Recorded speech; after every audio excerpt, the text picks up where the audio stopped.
the sun dipped, painting the pixelated sky in hues of deep orange and violet, yet Arin barely noticed.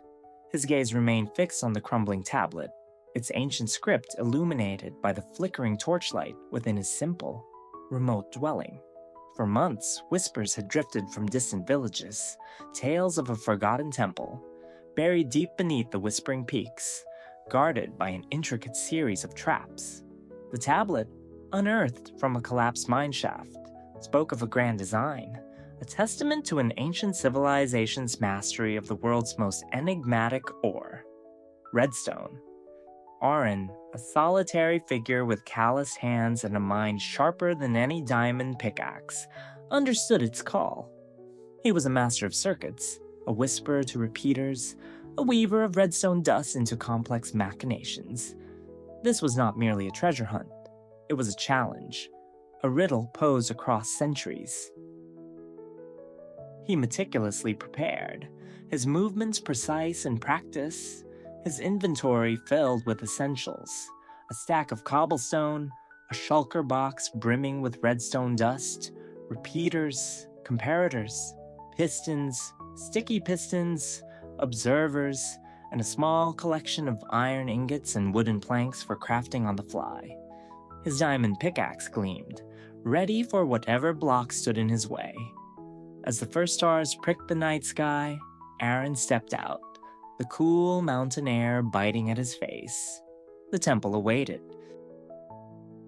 Days blurred into a single-minded journey through dense forests and treacherous ravines.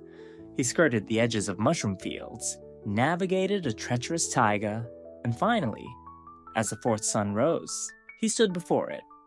Not a grand structure, but a subtle indentation in the mountainside, veiled by overgrown vines and mossy cobblestone. A single ominous doorway, partially collapsed, hinted at the hidden depths within. Arin took a deep breath, the scent of damp earth and ancient stone filling his nostrils, and stepped into the cool, silent darkness. The air inside was thick, heavy with the dust of ages. His torch cast dancing shadows, revealing a narrow passage carved from smooth stone. The first test was simple, almost patronizing. A pressure plate lay innocently in the center of the floor, directly before a heavy iron door. Arin's keen eye immediately noted the subtle discoloration on the ceiling directly above it, and the faint, almost imperceptible hum that suggested hidden mechanisms. He carefully placed a single block of cobblestone onto the pressure plate. Instantly, a barrage of arrows thudded into the block, splintering its surface. He waited for the last arrow to fire, then simply retrieved his block, bypassing the now harmless trap. The iron door remained stubbornly shut.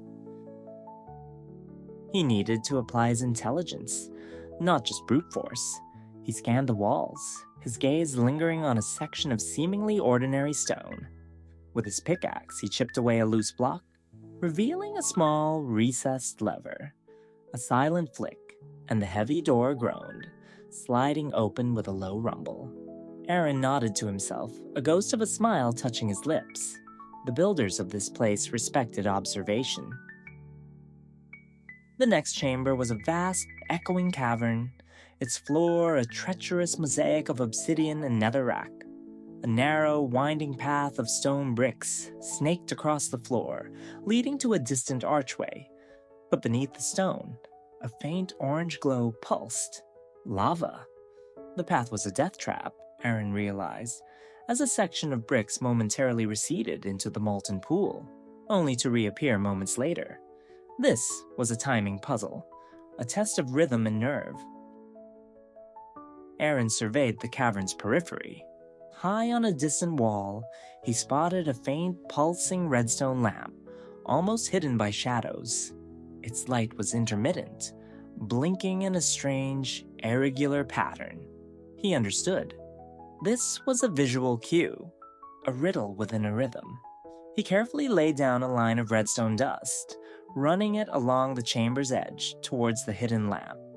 He placed repeaters at precise intervals, adjusting their delays until the signal traveling down his line perfectly mirrored the blinking rhythm of the distant lamp. As his final repeater clicked into place, Emitting its pulse in perfect sync, a section of the lava-filled floor directly before him retracted, revealing a solid cobblestone path leading straight to the distant archway. The original winding path, he now understood, was a false trail designed to lure the impatient. Arin walked confidently across the newly revealed bridge, the heat of the lava a mere whisper against his boots. Beyond the archway, the air grew colder, heavier. This chamber was vast, dark, and filled with a low, guttural moaning. A mob spawner room. Arin braced himself. Skeletons clattered into view from shadowed alcoves, their bow and arrows knocked and ready. Zombies shambled from dark corners, their arms outstretched. He couldn't simply fight his way through. There were too many. And in the very center of the room, a massive cube of obsidian pulsed with a dark energy, the source of the relentless spawn. He observed, his mind racing. The spawners were elevated, unreachable by hand, and beneath the main spawner, a faint shimmer hinted at a hidden floor panel. A complex redstone challenge. He noted the precise coordinates of the spawners relative to the central obsidian cube. He started by placing a carefully timed dispenser, loaded with splash potions of harming, just out of reach of a cluster of skeletons, clearing a small space. Then, using strategically placed cobblestone blocks for cover, he began to work. He laid out a complex circuit, feeding redstone dust to an observer block aimed at a specific point on the floor. He knew this type of trap. The obsidian cube was likely powered by a pressure plate or tripwire that released mobs.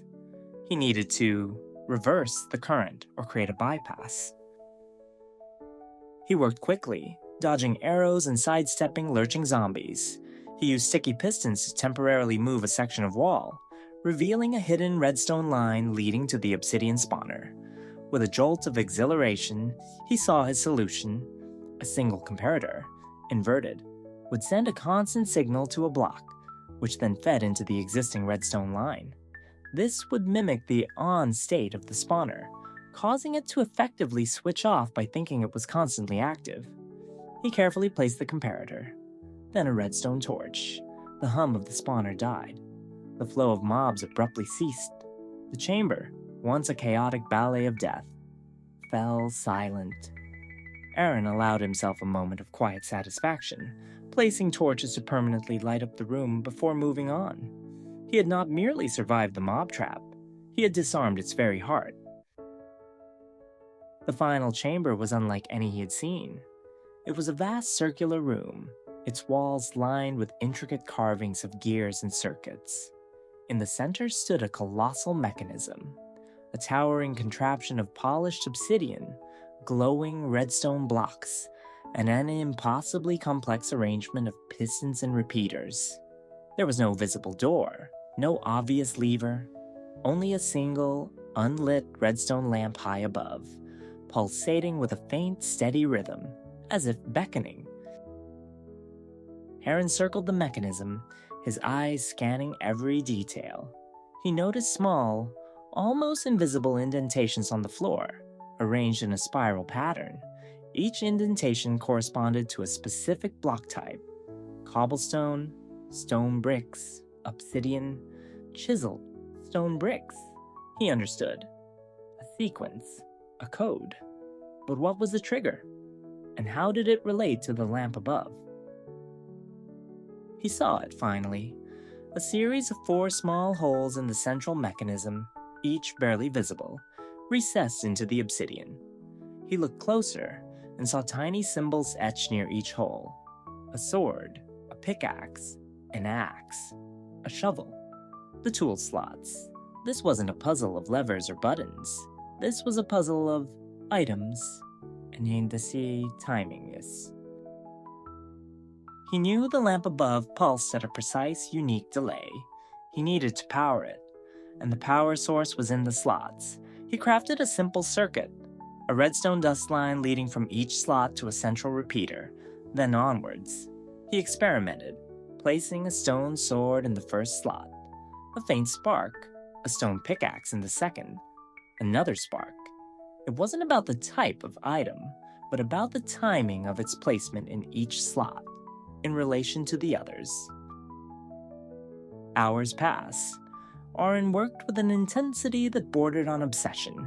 He meticulously measured the exact delay between each pulse of the lamp. He tried different combinations, placing his tools into the slots, pulling them out, replacing them. Each failed attempt was met with a low hum from the mechanism. A slight tremor, but no progress. He noted the subtle changes in the lamp's pulse, its rhythm shifting with each interaction. The lamp wasn't just a target, it was a feedback loop. Finally, a realization dawned. The lamp wasn't asking for power, it was giving. A precise timing signal. He needed to match its rhythm with his own input into the slots. He adjusted his repeaters, each one set to a unique delay, forming a chain that would activate in a very specific sequence. He then used 4 observer blocks, each facing a tool slot, connected to his repeater chain. The observer blocks would detect the removal of an item, triggering the specific repeaters. The trick was to remove the items from the slots, in the correct order, at the exact synchronized moment. The lamp's pulse hit its peak. He took a deep breath. His heart pounded in his chest. He removed the pickaxe first, just as the lamp pulsed bright. A soft click. Then the axe, a fraction of a second later, guided by his now internal rhythm. Another click. The shovel, then the sword, each removed with perfect timing, synchronized to the lamp's rhythmic beat. As the final tool left his slot, a deep, resonating hum filled the chamber. The massive central mechanism whirred to life. Gears ground softly, pistons extended and retracted with fluid grace, and lines of redstone dust flared brightly, tracing intricate patterns across the colossal contraption. The unlit redstone lamp above, which had been his guide, now glowed with a steady, triumphant light. The ground beneath him trembled. The entire central mechanism began to rise, slowly, majestically, revealing a circular shaft beneath. Not a shaft descending into darkness, but one ascending into a dazzling golden light. A portal. Not to the nether or the end, but somewhere else entirely. Arin stepped forward, his eyes wide with awe. The portal pulsed, revealing a glimpse of a sky not made of blue and white, but of swirling nebulae and shimmering constellations, even in the daylight beyond. The ancient builders had not hidden gold or diamonds. They had built a monument to redstone, a test of ingenuity, and a gateway to the unknown. He looked back at the intricate mechanism, its hundreds of components working in perfect harmony, a symphony of redstone logic. He understood now. The true treasure wasn't some material wealth. It was the knowledge, the journey, the mastery over the unseen forces of this world. The temple was not a vault. It was a grand, elaborate redstone riddle, and he, Arin, had solved it. He stepped into the shimmering light, ready for the next unknown adventure, a master of redstone and a conqueror of ancient puzzles.